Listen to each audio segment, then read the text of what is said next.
અંકલેશ્વરના કોસંબણી ગામની મહિલાને રિક્ષામાં બેસાડી ગઠિયા સોનાની બંગડી પડાવી ગયા।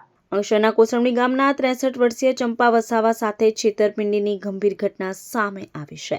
ચંપાબેન ઇન્ડિયા બેંકમાં પેન્શન સંબંધિત કામ માટે ગયા હતા। ત્યાંથી પરત ફરતી વખતે ઓટો રિક્ષા ચાલકે તેમને ઓ માસી કોસંબડી જ જઈએ છીએ તેમ કહી રિક્ષામાં બેસાડ્યા હતા। ઓવરબ્રિજ પરથી જીઆઈડીસી નોટિફાઈડ ઓફિસ નજીક પહોંચતા રિક્ષા ચાલકો અચાનક તેમને ઉતરી જવા કહ્યું। તે સમયે ચંપાબેનને ખ્યાલ આવ્યો કે તેમના જમણા હાથમાં પહેરેલી અંદાજે 15 ગ્રામ વજનની સોનાની બંગડી કાપીને લઈ લેવામાં આવી છે। ઘટનાને અંજામ આપી ઓટો રિક્ષાવાળા ફરાર થઈ ગયા હતા।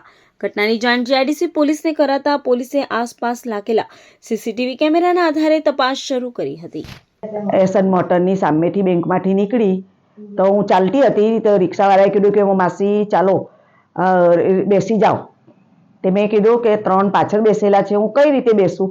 તે એ લોકોએ થોડી જગ્યા આપી અને કે મેં કીધું કે મને એમને એવું કહ્યું કે આ લોકો તો અહીંયા ઉતરી જ જશે। પછી પ્રટીન સુધીને આવ્યા। પ્રટીન ચોકડીથી એમને બ્રિજ ચડાવી દીધો અને નોટિફાઈની જીઆઈડીસીનો પેલો જે દરવાજો આપણે એ આવે છે દરવાજો, ત્યાં ગાડીથી આગળ જતા મને એને ઉતારી પાડી। મને કહે કે માસી ફાવતું નથી, તમે ઉતરી જાઓ।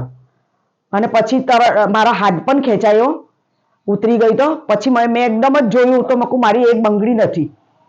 તેને આ બંગડીને આ રહ્યું પ્લાસ્ટિક અને બંગડી ગાયબ થઈ ગઈ।